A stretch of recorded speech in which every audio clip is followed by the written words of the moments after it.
Derecho braquiocrural, que quiere decir parálisis completa tanto de la parte del brazo como del miembro inferior o de la pierna. Entonces el paciente acude porque estaba desayunando y mientras estaba desayunando el paciente lo que presentó es pérdida de la fuerza de la mano derecha, de la pierna derecha, hubo parálisis facial y empezó a tratar a dificultarse el habla.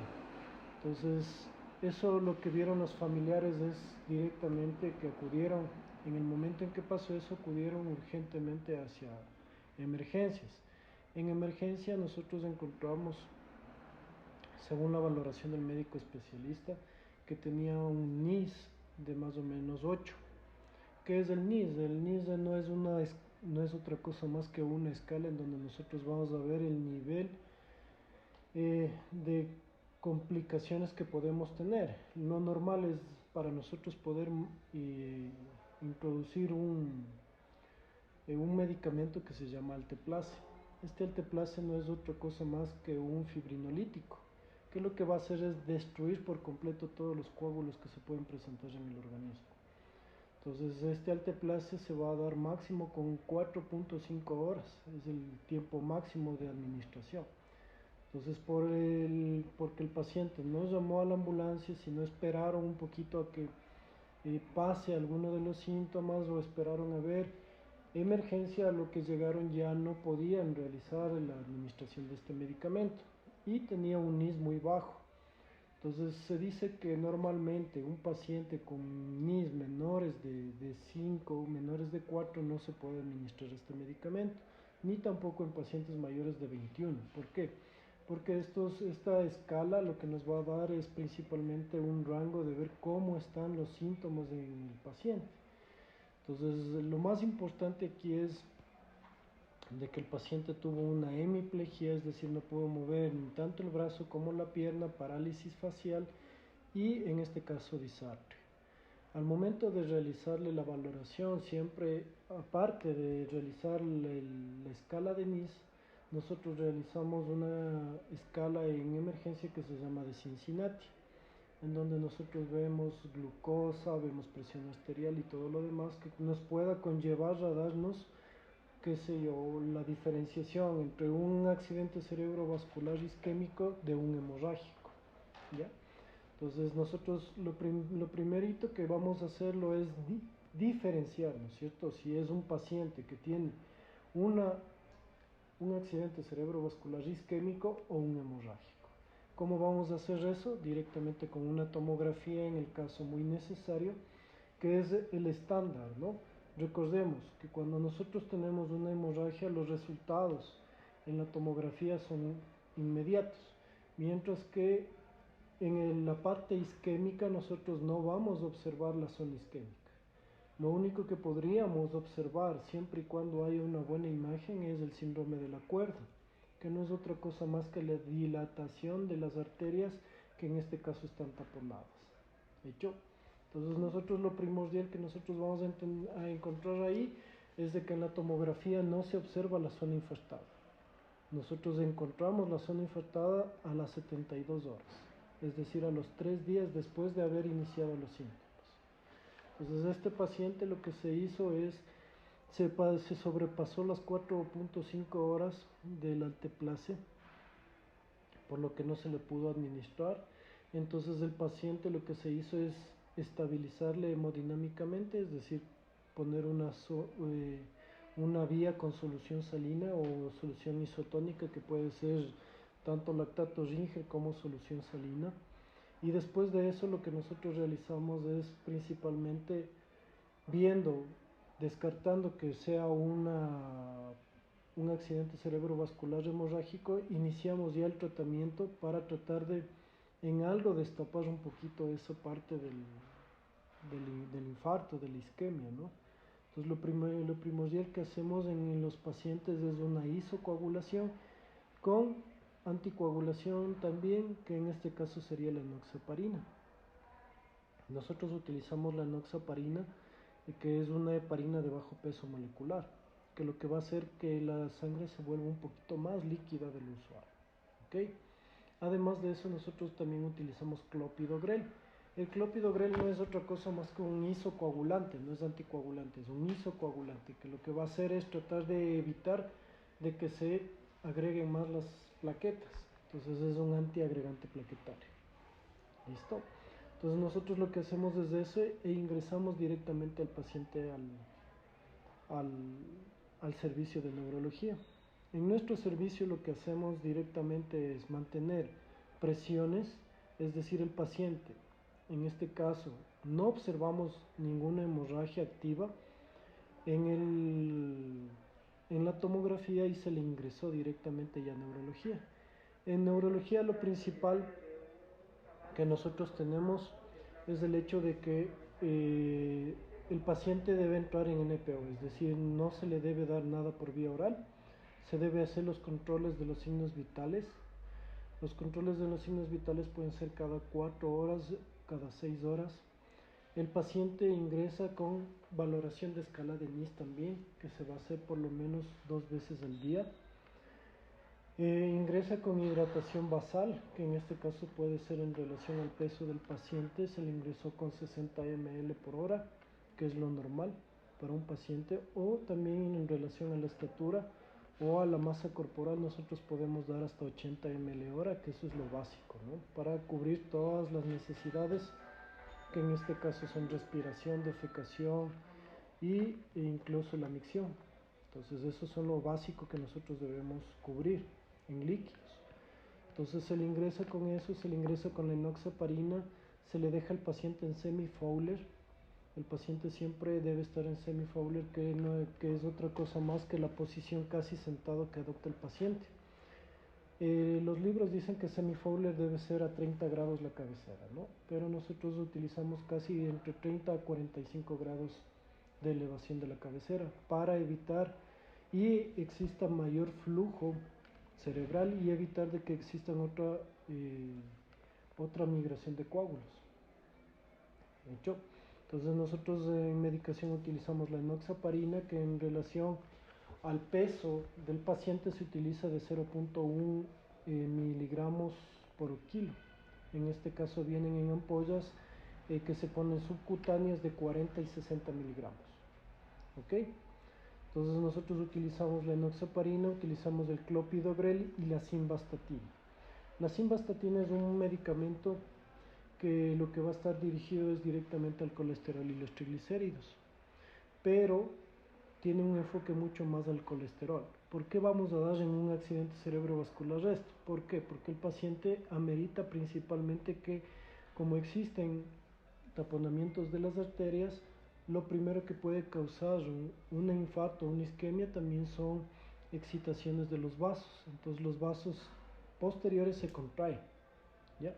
E igual que en las hemorragias subaracnoideas también causa lo mismo. Entonces nosotros lo que hacemos es preventivo iniciar la simvastatina, que en este caso puede ser de 40 miligramos. Utilizamos una vez al día. Entonces este paciente se inició con todo lo que les acabo de informar. El paciente también tenía un poquito la presión alta, él tomaba carvedilol para la presión y enalapril. Entonces nosotros lo que hacemos en él también es controlar la tensión arterial cada 4 horas. Y siempre estos pacientes nosotros necesitamos realizar la escala de Glasgow. La valoración de la escala de Glasgow no es otra cosa más que ver el nivel de conciencia del paciente, los movimientos que él tiene y también la forma como él responde en la parte verbal. Entonces todo eso está principalmente organizado en una escala de Glasgow que tiene 15 puntos. Un paciente que está consciente, que responde, que está como nosotros de una forma normal, él va a tener 15 sobre 15. ¿Hecho? Entonces nosotros lo más importante aquí es entender de que el paciente con un infarto cerebral, que en este caso es un accidente cerebrovascular isquémico, nos puede causar muchas complicaciones o secuelas. ¿Listo? Entonces lo primero que nosotros vamos a hacer es darle el tratamiento para evitar las secuelas. ¿Cuáles pueden ser las secuelas? De que la parálisis facial no quite, es decir, que el paciente se quede con una parálisis facial, que dificulte el comer, el hablar, el tragar, ¿ya? En relación a cómo estaba el paciente, él tuvo un infarto cerebral de la arteria media, de la arteria cerebral media. Entonces esto lo que conllevó a que el paciente tenga una zona infartada en la parte temporoparietal del lado izquierdo. ¿Ya? Porque recuerden que en la parte neurológica, si nosotros tenemos un infarto en la parte derecha, la parte izquierda va a ser la afectada. ¿Ya? Él no va a poder mover la parte izquierda. Entonces lo más importante aquí es entender de que si nosotros tenemos una lesión cerebral del lado derecho, siempre va a ser en el lado izquierdo. ¿Ok? Entonces en el paciente tuvimos nosotros una zona infartada y en la cerebral media justamente hubo un taponamiento y lo que causó fue un infarto que no vimos en la primera tomografía, sino lo que se hizo es un control a las 72 horas en donde pudimos observar directamente la zona infartada. Entonces, nosotros primordialmente, cuando nosotros tenemos la mayor parte de los pacientes que son de forma aguda estos infartos, nosotros lo que podríamos pedir también es una resonancia magnética por difusión. La parte de la resonancia magnética por difusión también nos va a dar una imagen de la zona infartada. Entonces esa es la que mayor confianza se da en relación a la parte isquémica, porque con una resonancia magnética por difusión nosotros vamos a ver ya a las primeras horas, incluso de forma aguda, nosotros podemos ver ya la zona infartada. ¿Ok? Entonces este paciente se mantuvo hospitalizado alrededor de 7 a 8 días, en donde nosotros fuimos viendo que las secuelas que quedó por el infarto no fueron muchas. Regresó normalmente ya, la parálisis facial se perdió, la fuerza y la hemiplegia que nosotros teníamos del lado derecho empezó a disminuir y ya pudo mantenerse. Ya de la hemiplegia, que no es otra cosa que plegia, quiere decir de que no hay movimientos, no hay movilidad, no hay fuerza, y la hemiparesia, que nosotros llamamos que es la mitad del cuerpo, que es lo que está causando en este caso la sintomatología del paciente. Paresia quiere decir solamente que existe una disminución de la fuerza, más la motricidad ya existe, ¿ya? Entonces el paciente se quedó como secuela disartria, es decir, el paciente no se pudo mejorar la parte del habla.